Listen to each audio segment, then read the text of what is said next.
nice. Room service if I like, I order twice. Hibachi, got the gravy on the rice. Rolling in Mexico. Pittsburgh Steelers fans, welcome to another edition of the Steelers Q&A.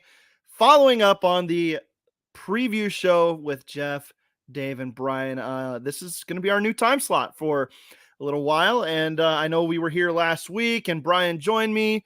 This week I'm joined by one of our favorites here at the Steel Curtain Network. One of my favorites on the show. It's Shannon White. And Shannon, sounds like you made a little cameo before this one gets started. What's going on, man?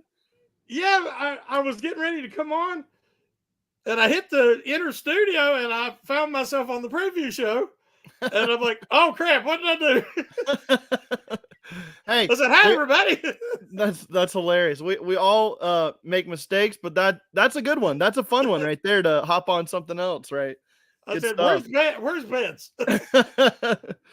Well, I'm here. You're here. The Steelers are 2-0. They're back at home. They're being led on offense by a former Mountaineer. They're being heavily contributed to on defense by a former Mountaineer. Shannon, you've got to be loving life right now as a Steeler fan, huh? Oh, I'm just so thrilled. I wanted both these guys in the draft, and when I told everybody Frazier is like Arn Mike, he's Mike Webster-esque. I said, You're going to love him once you see him. And same thing about Beanie Bishop. I couldn't believe he didn't get drafted because after the fourth round, I kept saying, draft Beanie. But you're going to love him because he's got Hilton-esque qualities, but he's faster and he's such a good tackler. And they're both contributing, so I'm just thrilled. Yeah, man. And, the fact that Frazier has just solidified himself right off the bat as not just a good rookie, but I mean, let's be honest here. The tape from the first 2 weeks is as pristine as it gets at the center position. And now he'll miss maybe get a little over aggressive and miss a block here and there or get out off balance a little bit.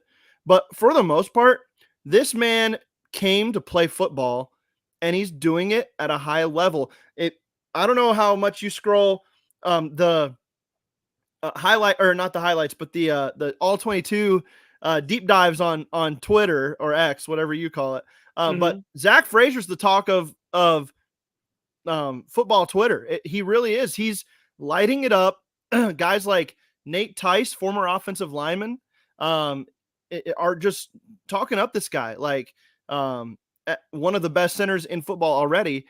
And I think that's a huge deal for the Pittsburgh Steelers. And I think just like Arthur Smith said that maybe the dam's going to break here in this week. And I think he's going to be a big reason why that happens if it does indeed happen. What do you think? I love Baldy, Brian Baldinger. Yes. I mean, he's one of my absolute favorites. I love his passion. I love how he can hold his hand like that and point over there. Yeah. Yeah. So, I've got jacked up fingers, so I like that. But, when they were talking about getting Frazier, and everybody knows how much I wanted him drafted, I told you he don't make the same mistake twice. Yeah. This is a guy that would play a whole game and then not be satisfied, and then after the game immediately go to work, either in the weight room, if he felt like he got pushed around, whatever it was, he was always working to improve. And you've seen him go from a freshman to a senior that he should have been All-American. Yeah. And he was second team, I think. But last few years, even towards the end of Pouncey, people were getting pushed back in the quarterback's lap. So in these first two games, they've allowed pressure from the outside because we're getting the tackle situation settled. But you watch, the quarterback has stepped forward because Frazier is manning the middle. So I'm very encouraged by the interior of the line, especially when you get Samalu back. Yes. Spencer is really fighting, and he's doing an admirable job. But when we get Samalu back and can solidify the tackles, that offense is ready to break out. Yeah, I agree. And woo! the cat. She has to make her appearance every time. It's getting close to her season too. This is our Christmas kitty, so in the next couple months she'll be celebrating a birthday. But welcome through, Holly. Yes.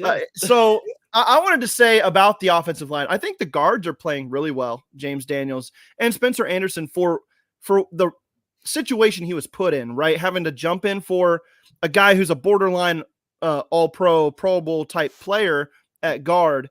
He's holding his own, but I think part of that, Zach Frazier is helping kind of let these guys play and helping solidify the whole thing because he's rock solid in the middle.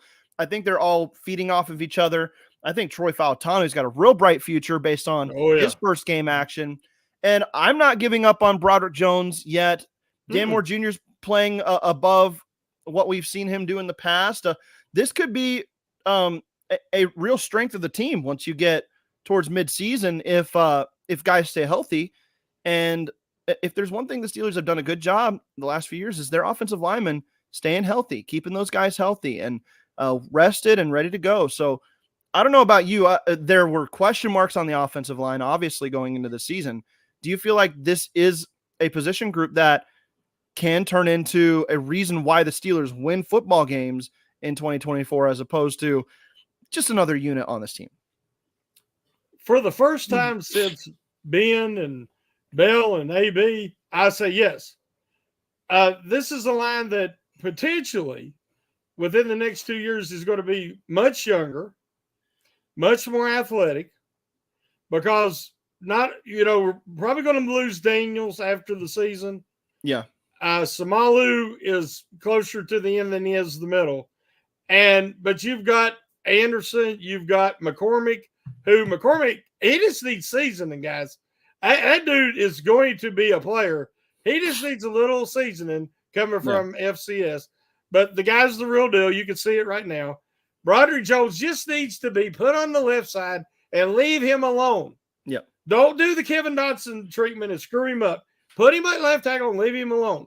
Yeah. And because he's better, he has so much more potential than Dan Moore ever had. Now, they say, well, Dan Moore's playing better right now. Well, yes, because you're jerking Jones around. You won't leave him in one position, and he's got a hurt wing. Yep. But I'm telling you, if you leave him be, he will be a very good player. Yep. And as you say, Fautanu, man, that kid's feet is so smooth. Yeah. His footwork is exquisite. Yeah. And another thing about Frazier, and I got to brag on him again, if you watch how he works in unison with his guard teammates, I mean, his combo blocks are spotless. Yeah. I mean, and they love that. And, because that way, you can count on this guy to make the right read. So, I just think the offensive line is what will carry this offense into the future, regardless of who the quarterback is. Yeah, and it was a point of emphasis the last two off seasons, and I think for the better. It's become something that we're excited to watch now. And to your point about the combo blocks and Zach Frazier, his natural instinctual feel for when to break off the defensive lineman on the double team and move to the second level, man, it's smooth. It's so pretty to watch. And then you see Jaylen Warren or Najee Harris cut in behind it. And man, that's just pretty football when you're watching from behind the play on the all-22. It's a lot of fun to watch. I'm excited to see how this grows. I have to bring linebackers are not enjoying getting pancaked every week, but he pancakes them. He sure does, man. He sends them into the middle of next week. They forget what week it is. Is this week 3? This week 4? I don't remember. Are we in Pittsburgh? I don't remember. I got to bring this up. Let's see. So we've got somebody in the chat named Woogity. Let's see, where'd he go? There he is. Woogity. And then Daredevil clarifies where this comes from, I guess. And it comes from an old Nickelodeon show called Rocket Power. I never saw Rocket Power, I guess. I thought it was. I've never seen that, no. Yeah, I thought it was a playoff of Daryl Waltrip there, Shannon. Yeah. Boogity. But, but I thought that was funny. Welcome into the chat, everybody. Woogity, you're welcome in here. Afton, Blue Nose, Kathy, Daredevil, all you guys. I'm sorry if I missed anybody here. Just listen off some of the guys I've seen so far. Give us your questions. What do you want to talk about this upcoming game, about the previous game, how we feeling about the team, whatever you want to talk about. For now, we're going to go ahead and take a break on the audio side and hear a word from our sponsors. We're not going anywhere here on the live show, though, so stay put. The Steelers Q&A will be right back. And we are back here on the Steelers Q&A. Always a fun little pause there to just kind of stare off into space, regather, reconnoiter. But Shannon, I wanted to bring up something while we're waiting on some questions from the listeners here. My take on the Pittsburgh Steelers is that they're 2-0, right? Winners of 2 games out of 2, and they've done so in a way that shows encouraging things from the defense and also some signs of bigger things from the offense. However, if the Steelers want to go where they say they want to go, which is be a contender in the AFC, go win a championship, it's got to turn into more at some point, don't you think? Yeah, it's kind of the 2 steps forward, 1 step back, shoot yourself in the foot. Some of these penalties are like phantom calls, and some are legit. Yeah. But it's like, if you look at how many big plays that not counted, and it seems like the worst opportune times, if you take away the offensive pass interference, the mystery holding call, he would easily had 150 more yards and 2 more touchdowns. Yeah. On the board. So they're going to have to clean that up. I know Tomlin had the refs at practice. Yep. And he's trying to help them. They're calling this a little tighter this year or that. But I feel I'm encouraged. I would like to see more crossing routes, more middle of the field work, more seam work. We finally threw one to Darnell Washington. Right. I was like, praise the Lord, but they need more of that. Yes. To attack and really utilize the whole field, which they haven't done in a good while. But I think they're very close. Okay. And I'm encouraged by Justin Fields. He's, we know Tomlin says play clean. Yeah. He doesn't want no turnovers. And he knows with that defense and with the way they create turnovers and field position, if he doesn't turn the ball over, he has a chance to win. So the first 2 games, Tomlin's loved it. Right. Now, for the rest of us, I'd like to see a little bit more points on the scoreboard. Yeah, I agree. And I think down the road, when you start playing better quarterbacks, better teams overall, and we might get our first taste of a better coached team, a more well-rounded team on both sides of the ball this week against the Chargers. Feels good to be in Pittsburgh for this game. That's going to be a huge boost because the fans, man, they're going to make a difference. And I know the Chargers want to run the football, but in the end of ball games, you're going to have to beat this Pittsburgh Steelers team through the air. You're going to have to try to beat them through the air because they're going to be stingy all game long. I don't see the Steelers giving up 200 yards rushing to the Chargers on Sunday. I think the Chargers will get some good runs off because that's just what they're good at. But mitigating that and not letting it become a factor where Justin Herbert can now sit back there in the pocket and pick apart your secondary because the pass rush has been mitigated by the run game. That to me is going to be a big deal for Pittsburgh this week. And I think something that they can handle that challenge. But this is definitely, in my opinion, going to be a more challenging game for Pittsburgh than the previous 2 have been. But what say you about this Chargers team? Are you feeling like they're a team on the rise or maybe a team playing above their heads with a bunch of new going on over there as well? Well, they've had a couple easy games. But that being said, I think they're a team on the rise. Yeah. I think Harbaugh is just what he is. He's very smart. He's a good coach. Yep. He got 2 great tackles in Slater and Alt, and they are manhandling people. Yes. And they're running to the outside with J.K. Dobbins, and he's finding monster holes. He's averaging 9.9 yards a carry through 2 games, which is insane. And he's been a Steeler killer in the past with the Ravens when healthy. So they have to stop that running game. First and foremost, I mean, I am not scared of the Chargers receivers. Right. But that running game will destroy you if you let it. It will. So if they can stop the running game, they're going to have trouble generating pressure with them 2 tackles. Yep. So they're going to have to run stunts. Don't expect the 4-man rush like they've been doing every week. And for Watt and Highsmith to win these matchups, if you run stunts, you can create pressure though.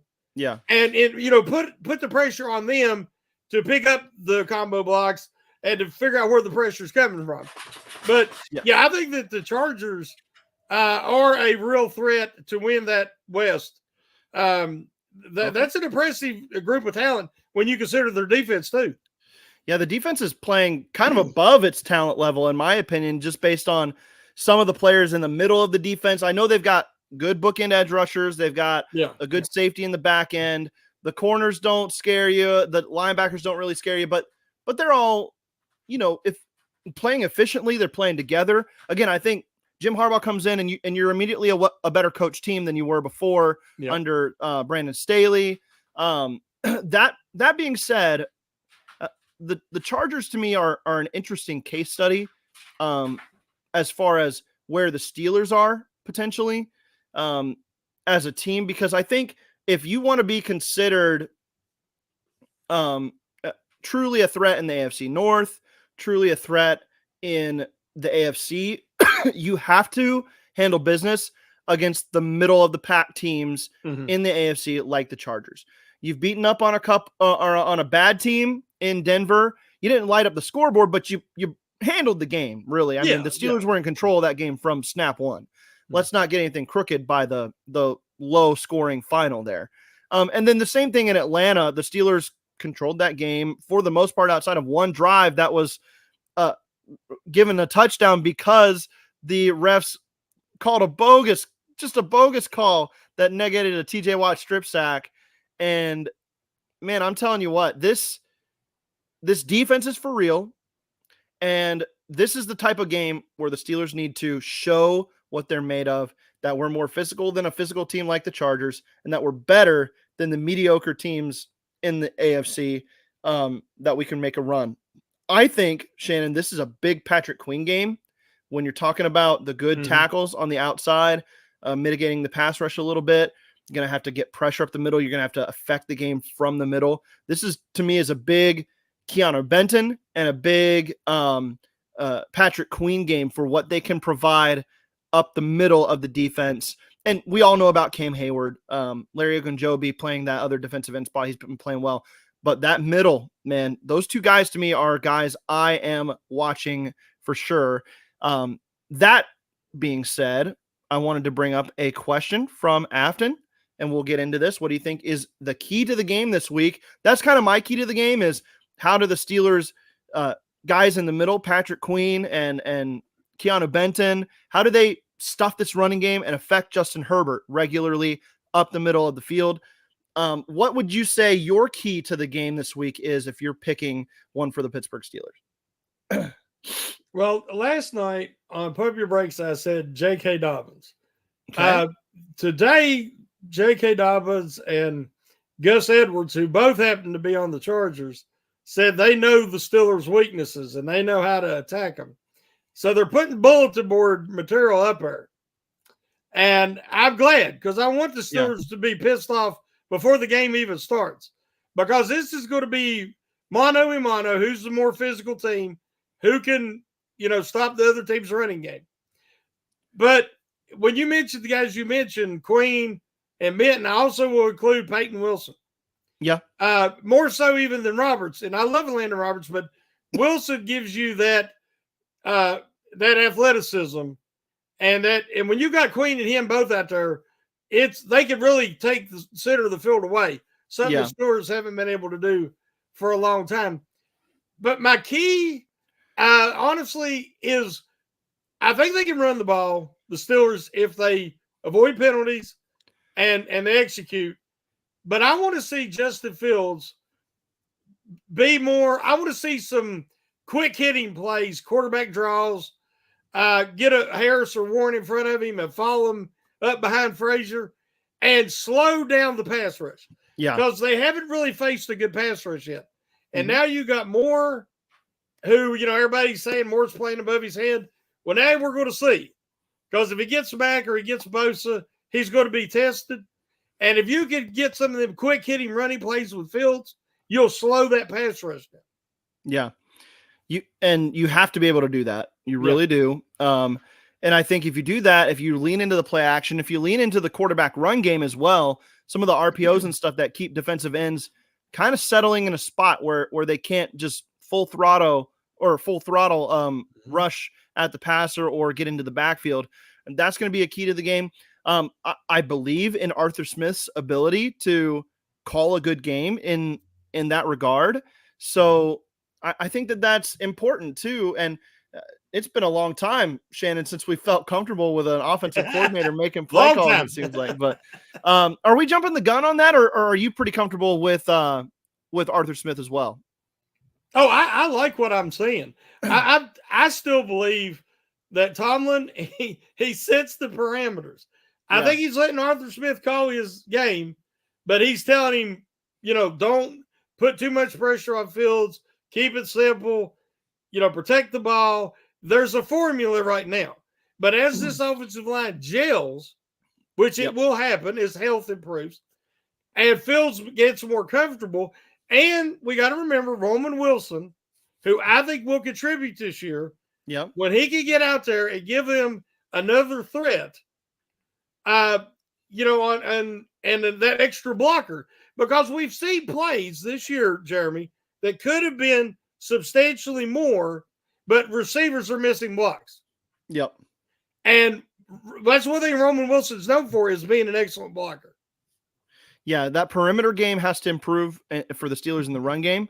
And I think going back to your point about Peyton Wilson needing to be an active participant in this game, J.K. Dobbins has been beating teams on bouncing runs to the outside, getting outside the defensive ends, breaking contain.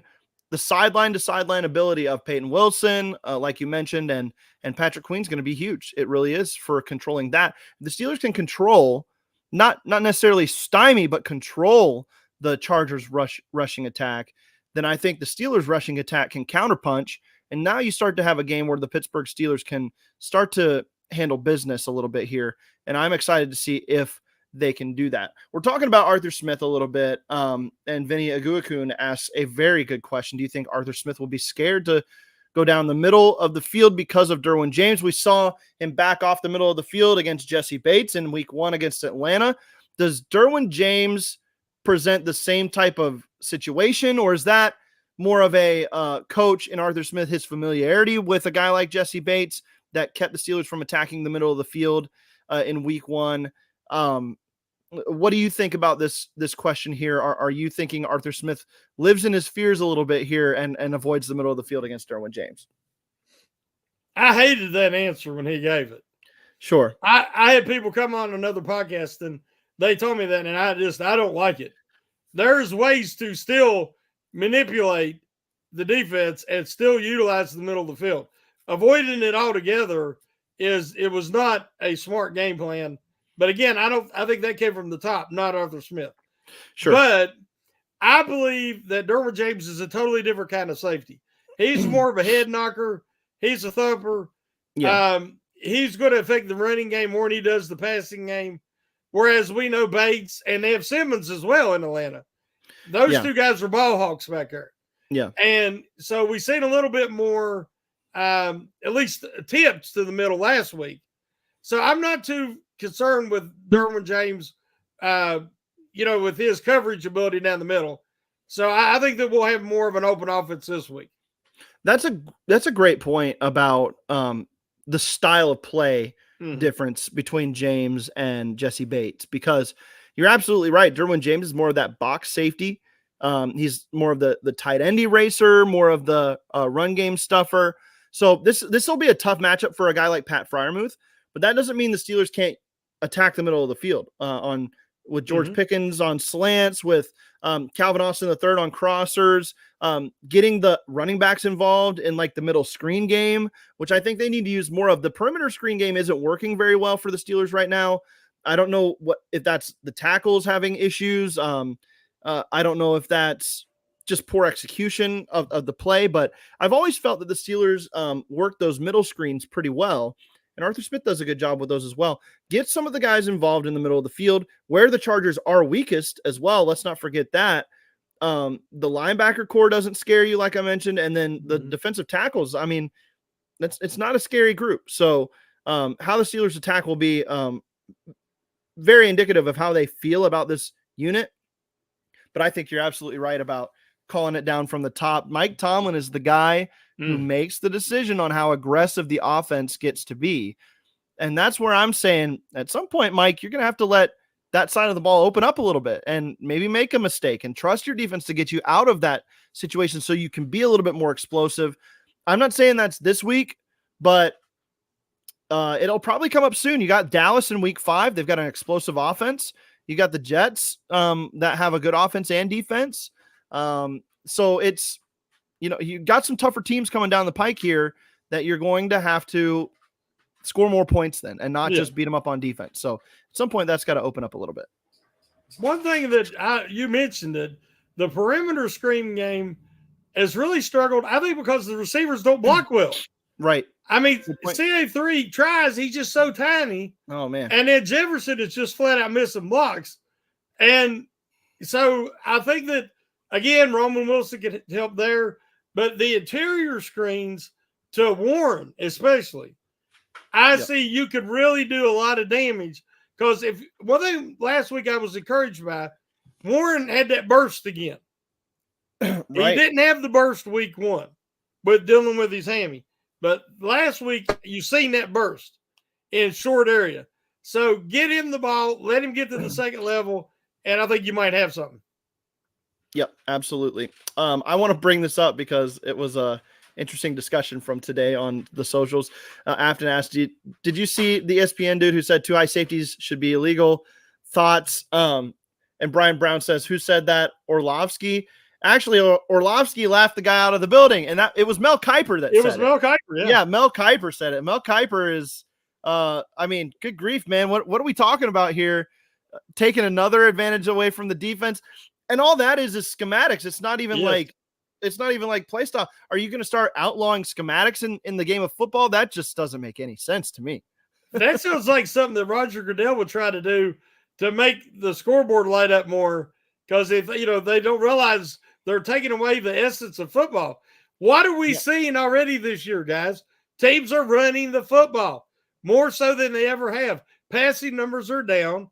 Rushing numbers are up. Why? That's how you defeat that. If they keep them too deep, run it down their throat. Right. But we're seeing the Steelers. We're seeing the Chargers. We're seeing everybody's trying to do that. There's every 5 years, there's an ebb and flow. Every 5 years. Teams catch up. And then they figure out how to stop it. And now we got a guy who's supposedly, a draft genius, Mel Kiper, says something so idiotic about outlawing the. I mean, if you want to be successful, do the counter, and that's what they're doing. They're running the ball right at teams. Maybe it ain't as exciting enough for Mel Kiper, but I love it. It's pure football.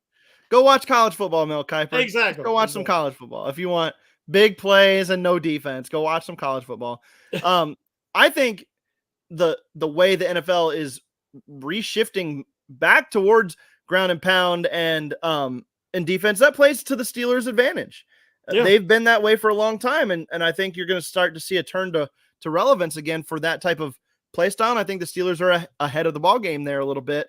One thing I would love to see the Steelers do, Shannon, I would like to get your thoughts on this. I'd love to see the Steelers run more out of obvious passing formations and pass more out of obvious running formations, where you got 3 tight ends on the field or 2 tight ends on the field, a fullback on the field, whatever it is. I would love to see the Steelers utilize a little bit more creativity in their play calling out of different formations, because Darnell Washington is a monster. And if that sideline fade there, the back shoulder throw works in the red zone, you can better believe it works on 3rd and 7 in the middle of the field. You can better believe that a guy like Rodney Williams, who's going to probably get some playing time with Michael Pruitt a little banged up, You can bet a guy like that can take a screen in the middle of the field and go up the field. And so utilize some of these guys in the passing game out of the 3 tight end sets, the 2 tight end sets. And for heaven's sakes, get Calvin Austin III, get Van Jefferson off the field in 1 wide receiver formations, and get George Pickens on the field. Let's feed this guy. I think he's in for a huge season if Arthur Smith will actually make him the focal point of the passing game. And if the Steelers can get out of their own way and quit forcing penalties or making penalties and bad choices on big plays, if you know what I mean. Oh yeah, you said it. Creativity on offense. We've been begging for it. They were so predictable for the last few years. This year, not so much. Now, at the end of games, they get a little conservative, run it twice, and then throw short on 3rd down and punt. That gets a little old, but again, they're trying to ease Fields in. But I see the potential to be a more productive and unpredictable offense. What I would like to see, and we have to remember, we have not seen the offensive line yet. Yeah. Not the one that we're going to see. We've not seen the receiving core yet because no Roman Wilson, but we're going to see it. And that's going to open up the passing game, which in turn will open up play action. So we have to realize that it's a great situation to be 2-0 when we've really been playing probably half of the roster. And less than perfectly as well. Yeah, and some of them are injured too. So, hopefully we'll get there. I agree. I'm excited for the journey of this season. There's so much unknown still too. You talk about Russell Wilson. Are we going to ever see him start a game for the Steelers in the black and gold? And I was on board with him being the starter and kind of letting Justin Fields sit back for a year. But I was also on board with, if you thought Fields was a better player, just ride with Fields. So it was kind of, to me, always a toss up with whoever's playing better. They need to be the guy, and not that you would be bouncing them in and out of the lineup. Eventually, at some point, you're going to have to make a decision. But if Fields has a good game this week, he could really lock up that starting quarterback job. Even if Russ appears to be maybe working his way towards like a week 4, week 5 return. Fields has a good game. Steelers go 3-0. I don't know how you take him out of the lineup at that point, unless it's just by the grace of God and good defense that you're winning ball games. This offensive line, they need Fields. They need that mobility. They need the threat of his mobility. That's something Wilson can't provide anymore. Yeah. I believe that Fields is getting more and more comfortable. But when I sat back and I realized he's still 25. Yeah. He is still 25 years old. You have a decade. If he can be a franchise quarterback, you have a decade that you could be a serious contender again. Because until you find your franchise guy, you can be a playoff team, but you're not a franchise contending team. And so, to me, you have so much of a short window if it's Russell Wilson, and you have such a bigger window, preferably it will be Fields. I was hoping Fields would get eased into it this year and have some of that pressure taken off. And, but it didn't work out that way. But I think he's still improving, even though he's been forced to start. Sure. Yeah, I agree with that. I really do. I've got a fun question for you, Shannon, just as a hypothetical here before we close out the show, and we'll close out the show here in just a second. But this is something I've thought about recently. All these quarterbacks getting their contracts, and some are big time contracts. Others are, fairly reasonable deals, like Baker Mayfield signed this offseason with the Buccaneers. And I like to sit back and think outside of like the obvious elite quarterbacks. So, obviously if Patrick Mahomes could ever become a Steeler, we would love that, right? That's the type of quarterback that you win Super Bowls with, or that you're in Super Bowl contention with every year. Josh Allen, even, I would throw in a guy like Joe Burrow. I would throw in a Justin Herbert into that mix of like really elite talents at quarterback. If you had to go outside the Steelers organization and you couldn't pick one of those like really truly elite guys, Do you have a favorite quarterback in the league that you would have loved to see play for the black and gold? Oh, wow. Toughie. Yeah, that is a tough question. I was always a Matt Stafford guy. I love to watch Matt Stafford throw. Yeah. Still watching him throw reminds me of Ben. He's just that natural talent. Yep. There's not a lot he can't do with a football spinning it. But now, of course, he's an old timer now. He's getting to be a gray beard. Yeah. So of the young guys, I don't call a guy a franchise guy. To me, there's one right now, and that's Mahomes. Yeah. And he's undoubtedly the best in the business right now. And he's the guy that everybody wants to knock off. And I give respect where respect is due. But what quarterback would I like to see on the Steelers? I've always been a big Lawrence fan. Trevor Lawrence. Okay. Yeah. And at one point I said, well, should they trade one of their top defenders to try to move up and get him? Yeah. Because I want a guy that I can trust on and off the field. Yeah. I want a high character guy to build around. Sure. I think he's been in Jacksonville and he hasn't had the best supporting cast. And I think if he had a better coaching staff, a better culture and environment, you're going to see a better player, better results, because he is a very talented young man. So I guess I'd probably have to say Trevor Lawrence. I will say this, and it's going to sound crazy, but last year I said Baker Mayfield got the short end of the stick, and Cleveland was crazy for what they did. And anybody that got him and put a team around him, you're going to be successful.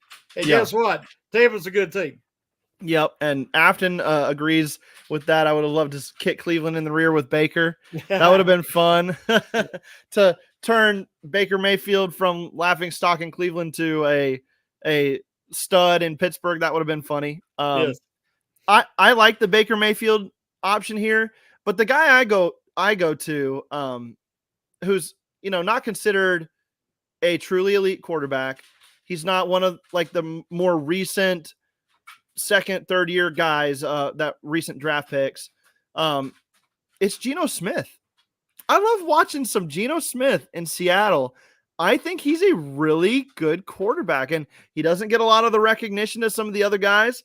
He isn't as flashy as some of the other guys, but he always ranks up there near the top 10 in efficiency metrics, in accuracy metrics, and in just good old-fashioned quarterbacking. He makes the right decision. He doesn't throw a lot of picks. He's just a good quarterback, and I would love to have seen him in this Arthur Smith scheme. I don't know if I'm very familiar with Geno, and Geno's doing things now that he did not do at WVU and when he first came in the league. But I pointed out last year, and I had people, I said, go watch the Dallas game last year. Yeah. Seattle lost in the end.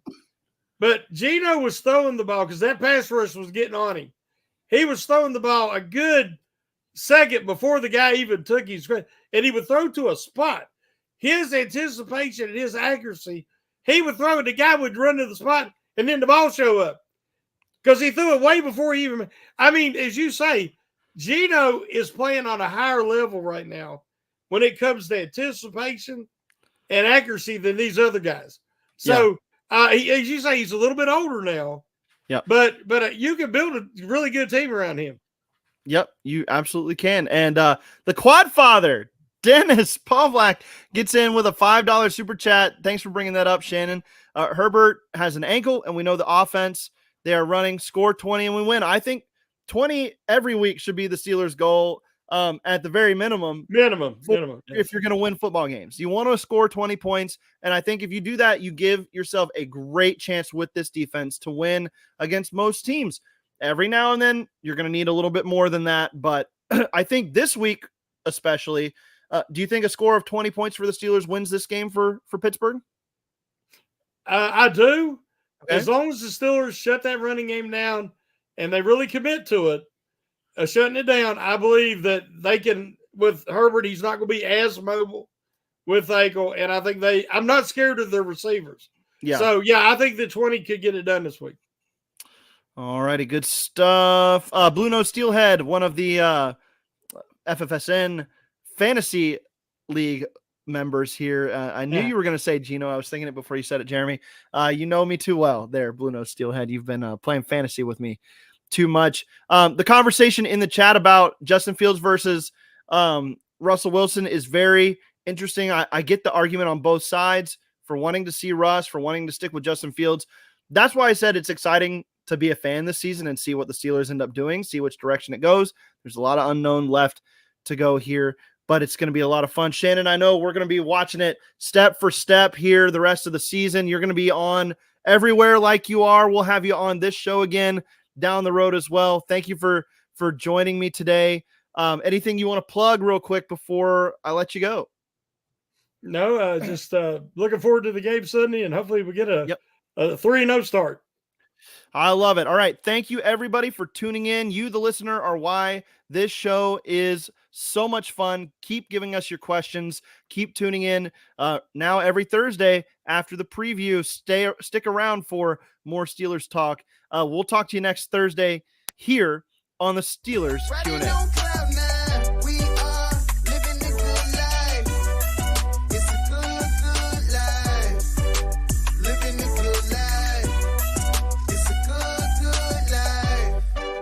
Living a good life.